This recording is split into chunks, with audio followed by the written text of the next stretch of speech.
지지난주에 삶의 위기를 극복하려면 어떻게 할 것인가에 대한 말씀을 여러분에게 드렸고, 오늘도 위기에 처해 있는 우리 주 안의 모든 성도들이 회복할 수 있기를 바라는 마음에서 위기를 극복하려면 이라고 하는 말씀을 여러분들에게 전해드리겠습니다.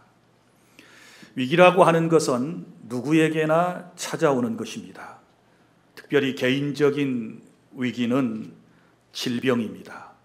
원치 않는 질병으로 고통을 받게 되는 것, 이것은 분명 그의 삶에 있어서 위기인 것입니다.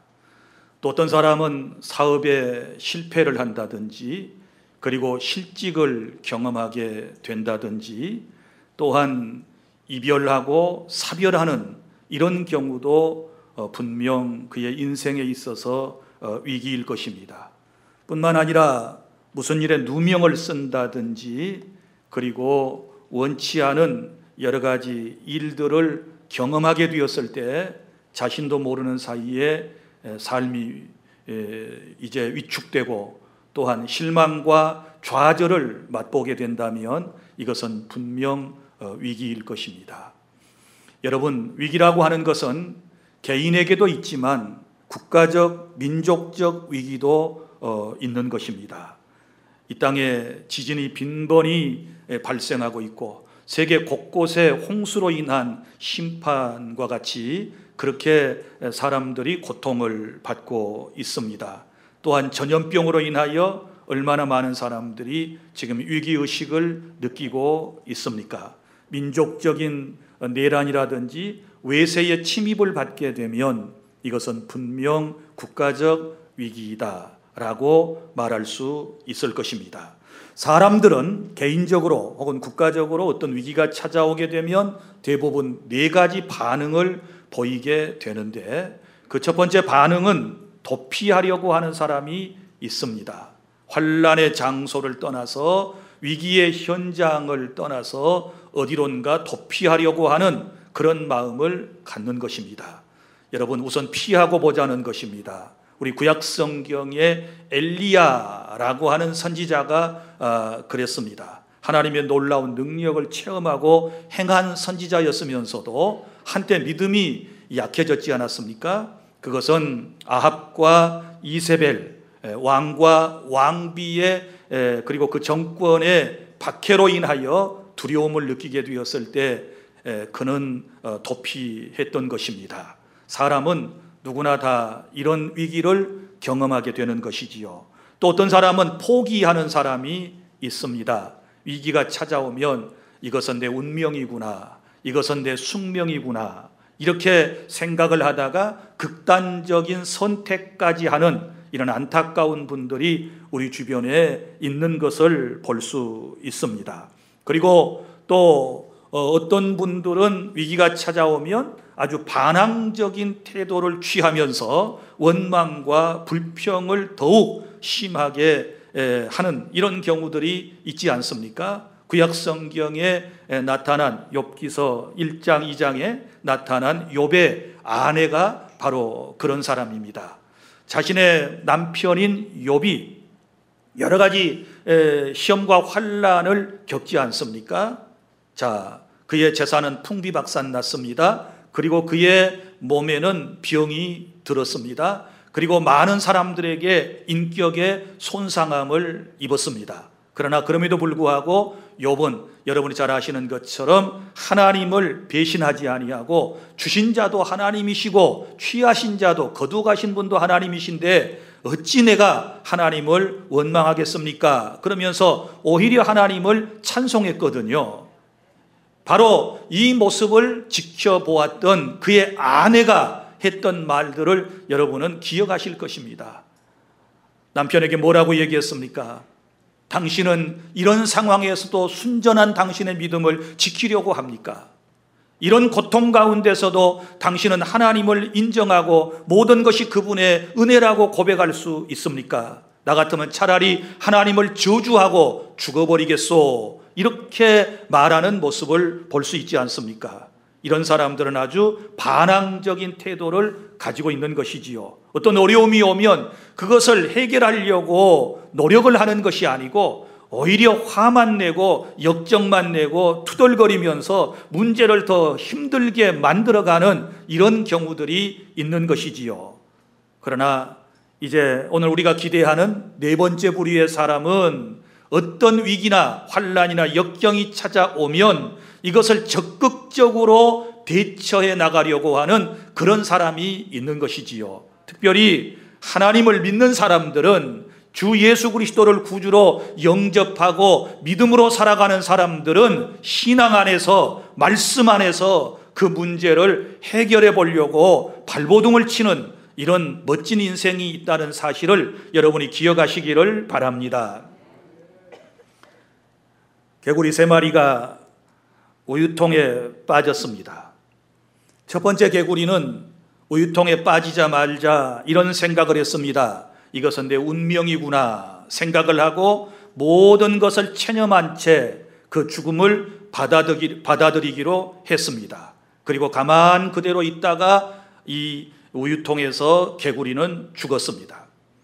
두 번째 개구리는 우유통에 빠지자마자 분석을 했습니다. 내가 왜 여기에 빠졌지?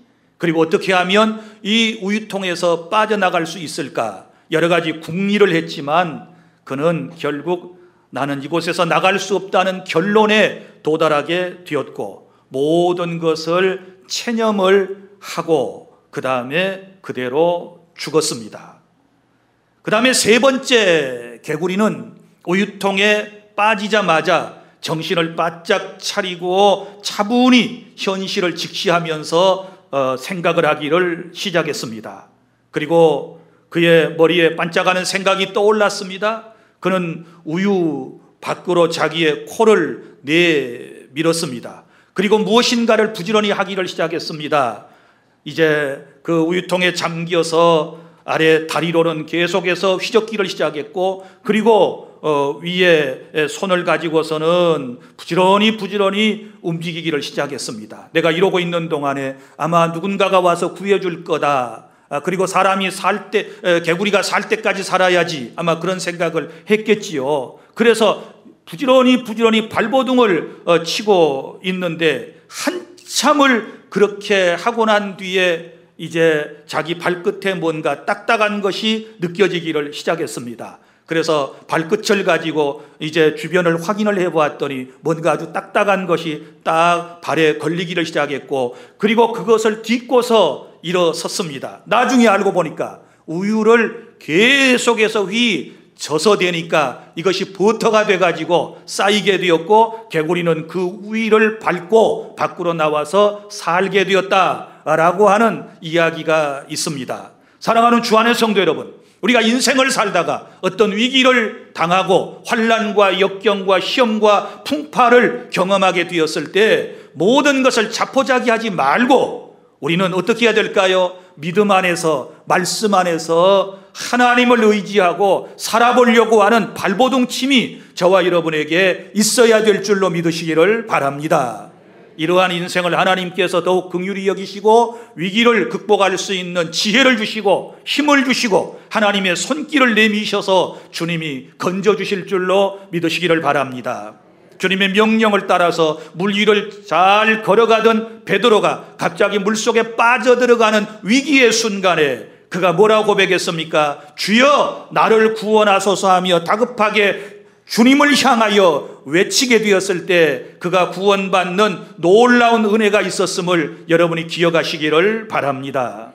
사랑하는 주 안의 성도 여러분, 이제 오늘 본문의 말씀을 통해서 어떻게 하면 우리가 위기를 극복할 수 있을 것인가를 4가지로 여러분들에게 말씀을 드리도록 하겠습니다. 오늘 시편은 다윗이 쓴 시편입니다. 다윗이 인생의 위기 가운데서, 역경 가운데서 어떻게 헤쳐나왔는가를 우리에게 지금 보여주고 있는 것입니다. 자, 첫째, 우리가 위기를 만나게 되었을 때는 하나님을 신뢰함으로 두려움을 극복하시기를 바랍니다.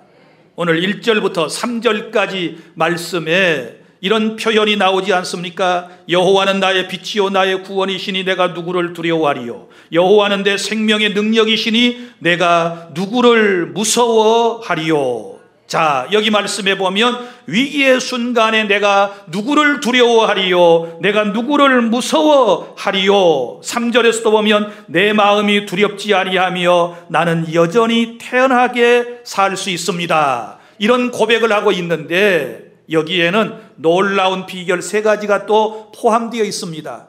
그가 하나님을 신뢰하는 믿음을 가졌는데 자기가 믿는 하나님이 어떤 분인가를 오늘 3가지로 그는 이해를 했기 때문입니다. 먼저는 그는 하나님을 여호와는 나의 빛이요 이렇게 고백하고 있습니다. 여러분 보십시오. 누구나 다 껌껌한 곳에서, 아주 어두운 곳에서는 사람이 다 두려움을 느끼게 되는 것입니다. 여러분, 칠흑같이 어두운 밤을 지나려면 사람은 누구나 마음속에 두려움을 느끼게 되는 것입니다. 그러나 아무리 어두운 밤이라 할지라도, 어두운 터널이라 할지라도 거기에 성냥개비 불 하나만 있어도 사람은 두려움이 사라지게 되고 평안함을 느끼게 될 줄로 믿으시기를 바랍니다.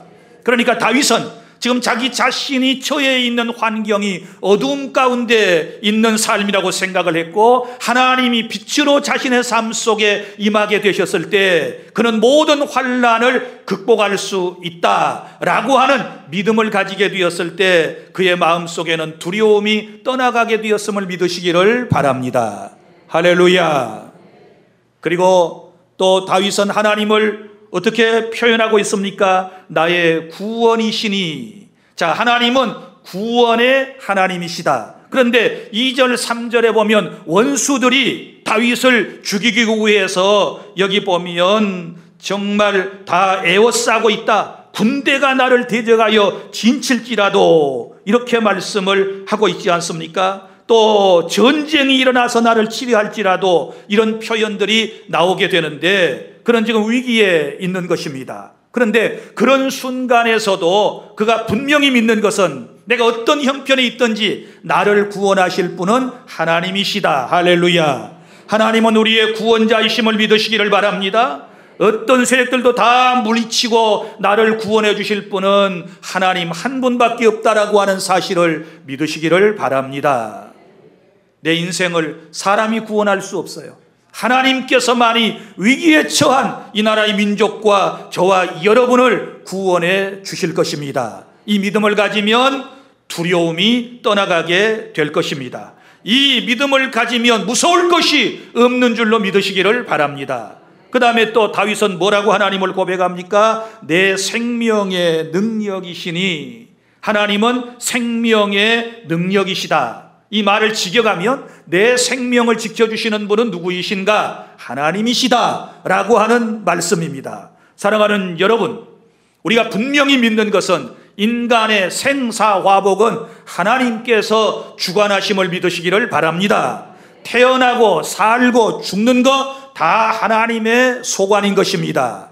그러므로 내 인생의 삶의 주인이 하나님이시기 때문에 하나님이 나와 함께 하시면, 하나님께서 항상 내 곁에 계시니 나는 그 어떤 것도 무서워하거나 두렵지 않습니다 라고 하는 그런 고백이고, 주님이 함께 하심을, 생명을 지켜주시는 하나님이 함께 해주심을 믿게 되면 여기 말씀 그대로 나는 여전히 태연하리로다, 여전히 평안한 마음으로 세상을 살아갈 수 있다라고 하는 주님의 말씀입니다. 그 다음에 여러분이 이제 이사야 41장 10절 말씀을 기억하시는지 모르겠습니다. 제가 낭독해 드리겠습니다. 두려워하지 말라, 내가 너와 함께함이라. 놀라지 말라, 나는 내 하나님이 됨이라. 내가 너를 굳세게 하리라. 참으로 너를 도와주리라. 참으로 나의 의로운 오른손으로 너를 붙들리라. 할렐루야. 우리 하나님이 함께 하시기 때문에 두려워하지 마시기를 바랍니다. 주님이 여러분을 지켜주시기 때문에 염려하지 마시기를 바랍니다. 굳센 믿음을 가지면 우리가 어떤 위기도 다 극복할 수 있는 줄 믿습니다. 그 다음에 둘째로 우리의 삶 속에 있는 위기를 극복하려면 본문의 4절부터 5절까지 말씀입니다. 하나님의 집에 거해야 안전한 줄로 믿으시기를 바랍니다. 여러분 보십시오. 폭풍우가 막 비바람이 몰아칠 때 어디로 들어가야 되겠습니까? 집 안으로 들어가면 안전한 것입니다. 자, 여기 말씀해 보면 내가 여호와께 바라는 한 가지 일, 그것을 구하리니 곧 내가 내 평생에 여호와의 집에 살면서 여호와의 아름다움을 바라보며 그의 성전에서 사모하는 그것이라. 여호와께서 환난 날에 나를 그의 초막 속에 비밀히 지키시고 그의 장막 은밀한 곳에 나를 숨기시며 높은 바위 위에 두시리로다. 아멘. 물론 이때는 성전이 없을 때입니다. 그럼 여기서 하나님의 집, 또 그의 성전, 그리고 초막, 장막, 여러분 이것이 의미하는 것이 뭘까요? 이건 하나님께서 임재하시는 장소를 의미하는 것인데 곧 하나님의 품에 거하며 하나님과의 신실한 교제를 나누는 상태를 우리가 주의 품에 거한다, 이렇게 표현을 하고 있는 것입니다. 그러므로 여러분, 우리가 위기를 극복하려면 어떻게 해야 될까요? 위기를 극복하려면 나의 하나님의 품에 안겨야 될 줄로 믿습니다. 믿습니까? 아이들이 막 두려울 때 엄마 아빠의 품에 안기는 순간에 모든 문제는 여러분 다 해결이 되는 것입니다. 엄마 아빠의 품에 안기는 순간에 아이들은 안식을 얻을 수가 있지 않겠습니까? 마찬가지입니다. 하나님의 집과 같은 우리가 주의 품 안에 거하게 되었을 때, 주 날개 밑에 우리가 거하게 되었을 때 우리는 모든 위기를 다 극복해낼 수 있음을 믿으시기를 바랍니다. 할렐루야. 시편 65편 4절 말씀입니다. 우리 다 함께 시편 65편 4절 말씀을 낭독합니다. 시작. 주께서 택하시고 가까이 오게 하사 주의 뜰에 살게 하신 사람은 복이 있나이다. 우리가 주의 집 곧 주의 성전의 아름다움으로 만족하리이다. 아멘. 자, 주께서 택하시고 가까이 오게 하사 주의 뜰에 살게 하신 사람은 복이 있고 우리가 주의 집 곧 주의 성전의 아름다움으로 만족하겠습니다. 이렇게 고백을 하고 있습니다. 그러므로 하나님의 집에 거해야 우리가 위기를 극복할 수 있다는 사실을 기억하고 힘들고 어려울 때는 주님의 품 안에 그리고 주님의 교회로 여러분이 달려 나오실 수 있기를 바랍니다. 그 다음에 셋째로 우리가 위기를 극복하려면 어떻게 해야 될 것인가? 6절부터 8절까지 말씀은 예배에 집중하시기를 바랍니다. 6절에 이제 내 머리가 나를 둘러싼 내 원수 위에 들리리니 내가 그의 장막에서 즐거운 제사를 드리겠고 노래하며 여호와를 찬송하리로다. 여호와여, 내가 소리내어 부르짖을 때에 들으시고 또한 나를 긍휼히 여기사 응답하소서. 아멘. 자, 주의 성전에 가서 한 일이 두 가지가 나오지요. 여기 제사를 하면서 하나님 앞에 드렸던 것 두 가지가 나옵니다. 하나는 찬송입니다. 하나는 하나님께 찬송했습니다. 즐거운 제사를 드리겠고 노래하며 여호와를 찬송하리로다. 그래서 위기를 극복하려면 여러분이 즐거운 마음으로 하나님을 찬양하시기를 바랍니다. 큰 소리로 주님의 성호를 찬양하시기를 바랍니다. 그리고 그 다음에 해야 할 일이 무엇입니까? 내가 소리내어 부르짖을 때 들으시고 또한 나를 긍휼히 여기사 응답하소서. 이제 해야 할 일은 소리내어 부르짖고 간구해야 이 위기가 극복될 줄로 믿으시기를 바랍니다. 사도행전 16장에 보면 찬송과 기도로 위기를 극복한 사람이 나오지요. 누구입니까? 바울과 실라가 빌립보 감옥 속에 갇혔습니다. 복음을 전하다가 원수들에게 붙잡혀서 많이 얻어맞고 착고에 매인 채로 그 감옥에 있게 되었습니다. 그러나 그들은 낙심하지 아니하고 밤중쯤 되었을 때 하나님께 찬송하고 기도했더니 하나님의 놀라운 역사가 일어나서 옥터가 움직이고 옥문이 열리고 매였던 착고가 풀려지며 감옥에서 나오게 되었음을 믿으시기를 바랍니다. 밤중에 기도하고 찬송했더니 하나님께서 이러한 은혜를 주셨음을 믿으시기를 바랍니다. 위기를 극복하시려면 특별히 예배를 통하여 우리가 하나님 앞에 찬양을 열정적으로 하고 뜨거운 심정을 가지고 기도하면 우리 주님께서 응답하셔서 위기에서부터 저와 여러분을 건져내 주실 줄 믿습니다. 특별히 우리가 기도하는 일에 열심을 내야 되는데 시편 50편 15절 말씀을 우리 다 함께 낭독하겠습니다. 시작. 환난 날에 나를 부르라. 내가 너를 건지리니 내가 나를 영화롭게 하리로다. 아멘. 환난 날에 나를 부르라. 나를 부르면 내가 너를 건져주시겠다, 구원해 주시겠다라고 주님이 말씀을 해 주셨습니다. 여러분이 잘 아시는 예레미야 33장 3절 말씀입니다. 다 함께 시작. 너는 내게 부르짖으라. 내가 내게 응답하겠고 내가 알지 못하는 크고 은밀한 일을 내게 보이리라. 믿습니까? 부르짖어 기도하면 응답하시겠다고 말씀을 하셨습니다. 그리고 이사야 58장 9절 말씀입니다. 이사야 58장 9절 말씀에 주님께서 뭐라고 말씀을 하셨습니까? 다 함께 시작. 내가 부르짖을 때에는 나 여호와가 응답하겠고 내가 부르짖을 때에는 내가 여기 있다 하리라. 아멘. 부르짖어 기도하면 하나님이 여기 있다라고 말씀을 하시면서 여러분의 기도에 대하여 응답해 주실 줄로 믿으시기를 바랍니다. 사람이 아프면 소리를 지를 수밖에 없습니다. 아프면 아프다고 소리를 질러야지요. 내 인생이 힘들고 고달프면, 내가 육체의 질병으로 힘들고 고달프면 하나님 앞에 아프다고 소리 질러야 돼요. 그것이 기도인 줄로 믿습니다. 부르짖어 간구하면 우리 하나님은 반드시 응답에 대한 약속을 수많은 데서 하지 않았습니까? 이 약속에 따라서 기도하시기를 바랍니다. 마지막으로 우리가 위기를 극복하려면 어떻게 할까요? 네 번째는 주님은 나를 버리지 않으신다라고 하는 믿음을 가지기를 바랍니다. 9절부터 10절까지 말씀입니다. 9절. 주의 얼굴을 내게서 숨기지 마시고 주의 종을 노하여 버리지 마소서. 주는 나의 도움이 되셨나이다. 나의 구원의 하나님이시여 나를 버리지 마시고 나를 떠나지 마소서. 10절 다 함께 시작. 내 부모는 나를 버렸으나 여호와는 나를 영접하시리이다. 아멘. 보세요. 믿음의 사람 다윗도 처음에는 환난과 위기가 찾아오니까 9절에서 뭐라고 얘기합니까? 순간 믿음이 흔들리는 표현을 합니다. 주의 얼굴을 내게서 숨기지 마시고. 하나님께서 마치 숨은 것처럼 고통의 현장에 하나님이 함께 하시지 않은 것처럼 느껴졌어요. 그 다음에 주의 종을 노하여 버리지 마소서. 이 고통 가운데 이 위기의 순간에 버림받은 느낌이 들었어요. 또 여기 뭐라고 얘기합니까? 나를 버리지 마시고 떠나지 마소서. 하나님이 나를 떠난 것처럼 느껴졌어요. 하나님이 나와 함께 하시다면 내가 이런 고통을 받아야 합니까? 하나님이 살아계시다면, 하나님이 내 곁에 계시다면 내가 이런 아픔을 겪어야 합니까? 라고 하는 그런 표현이에요. 그러다가 곧바로 그의 마음속에 확실한 믿음이 들어가서 이렇게 고백합니다. 내 부모는 나를 버렸으나 여호와는 나를 영접하시리라. 할렐루야.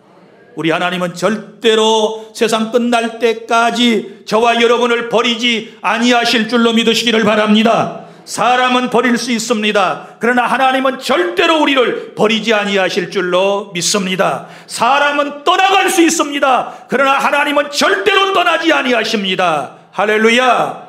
내가 너희와 세상 끝날 때까지 함께 있으리라. 주님의 말씀입니다. 성령으로 지금도 내 안에 오셔서 나와 함께 하시는 그분을 여러분이 체험하시고 느낄 수 있을 때 우리가 위기를 극복하게 될 줄로 믿으시기를 바랍니다. 이런 은혜가 함께 하시기를 바랍니다. 창세기 28장 15절에 우리 하나님께서 아브라함에게 나타나셔서 주신 말씀이 있습니다. 자, 15절 시작. 내가 너와 함께 있어 내가 어디로 가든지 너를 지키며 너를 이끌어 이 땅으로 돌아오게 할지라. 내가 내게 허락한 것을 다 이루기까지 너를 떠나지 아니하리라 하신지라. 아멘. 하나님의 뜻을 다 이루기까지는 절대로 우리를 떠나지 않으십니다. 할렐루야. 또 여호수아서 1장 5절 말씀, 여호수아에게 주신 하나님의 말씀이 있습니다. 시작. 내 평생에 너를 능히 대적할 자가 없으리니 내가 모세와 함께 있었던 것 같이 너와 함께 있을 것임이라. 내가 너를 떠나지 아니하며 버리지 아니하리라. 아멘. 떠나지도 않고 버리지도 않고 하나님이 언제나 나와 함께 해주신다라고 하는 믿음을 가지게 되면 우리는 위기를 극복해낼 수 있습니다. 이제 11절부터 14절까지는 결론 부분에 해당되는 말씀입니다. 여기 보면 11절, 이제 주님이 어떻게 우리를 대해 주십니까? 여호와여 주의 도를 내게 가르치시고. 자, 주님께서 이제 이 환난 가운데서 어떻게 살아가야 하는지를 주님이 가르쳐 주실 줄 믿으시기를 바랍니다. 자, 가르쳐 주실 뿐만 아니라 그 다음에 내 원수를 생각하셔서 평탄한 길로 나를 인도하소서. 이제 주님께서 우리를 평탄한 길로 인도해 주실 줄로 믿습니다. 그리고 12절, 내 생명을 내 대적에게 맡기지 마소서. 위증자와 악을 토하는 자가 일어나 나를 치려 함이니이다. 이 말은 무슨 말이에요? 주님께서 내 생명을 지켜주실 줄로 믿습니다. 그리고 13절에 내가 산 자들의 땅에서 여호와의 선하심을 보게 될 줄 확실히 믿었도다. 어떤 믿음을 가졌어요? 여호와의 선하심을 보게 될 줄을 믿었다. 하나님이 내 삶에 함께 하셔서 내가 모든 어려움을 극복하고 일어설 것에 대하여 확실히 믿었다라고 하는 말씀인 줄로 믿으시기를 바랍니다. 이제 마지막입니다. 그럼 어떻게 살아야 될까요? 이제 우리는 어떻게 살아야 될까요? 지금 현재의 삶에 대하여 14절 다 함께 시작. 너는 여호와를 기다릴지어다. 강하고 담대하며 여호와를 기다릴지어다. 아멘. 이것이 우리가 취해야 할 삶의 태도임을 믿으시기를 바랍니다. 여호와를 기다리라고 하는 말은 하나님을 기대하라 그 말이에요. 하나님이 곧 역사하실 거라 그 말이에요. 위기의 순간에서도 건져주실 거다 그 말이에요. 그러면 어떻게 살아야 돼요? 강하고 담대하게 사시기를 바랍니다. 여러분은 하나님의 백성임을 믿습니다. 하나님이 함께 하심을 믿습니다. 끝까지 여러분과 함께 하심을 믿으시기를 바랍니다. 이 믿음을 가지고 어떤 위기도 다 극복해내고 승리하실 수 있기를 바랍니다. 기도하겠습니다. 우리 아버지 하나님, 오늘 또 위기를 만난 사람들이 주님 앞에 왔습니다. 어떤 사람은 질병의 고통을 당하여 왔습니다. 어떤 사람은 사업을 실패하고 왔습니다. 어떤 사람은 실직당하여 왔습니다. 어떤 사람은 사별하고 이별하고 이혼하고 이 자리에 왔습니다. 어떤 사람은 누명을 쓰고 어떤 사람은 인간관계 속에서 억울함을 가지고 이 세상에 왔습니다. 그리고 아버지 하나님이여 지금 예배의 자리에 있습니다. 환난과 고통이 아버지 하나님이여 우리를 짓누르고 있습니다. 이 위기를 극복할 수 있도록 도와주시옵소서. 어떤 환경에서도 빛이신 하나님, 구원의 하나님, 나의 생명의 능력이신 하나님을 신뢰함으로 두려움을 떨쳐버리게 하여 주시옵소서. 그리고 위기의 순간에는 하나님의 집에 거해야 안전한 줄로 믿습니다. 주님의 품 안에 안겨야 우리가 안전한 줄로 믿습니다. 그리고 또한 우리가 예배에 집중하면서 환난 날에 주님을 노래하고 찬양하며 소리내어 부르짖어 간구함으로 모든 위기를 극복하고 승리하게 하여 주시옵소서. 무엇보다도 어떤 어려움 가운데서도 어떤 질고 가운데서도 주님은 절대로 나를 버리시지 않는다는 확고한 믿음을 갖게 하여 주시옵소서. 부모는 나를 버리고 세상과 환경은 나를 버릴 수 있지만 주님은 절대로 나를 버리지 아니하시고 내 곁에 내 안에 함께 계심을 확신하는 믿음을 갖게 해 주시옵소서. 그리하여 이제는 강하고 담대하게 여호와를 기다리며 살아가는 주 안의 성도들이 될 줄 믿습니다. 예수님 이름으로 기도하옵나이다. 아멘.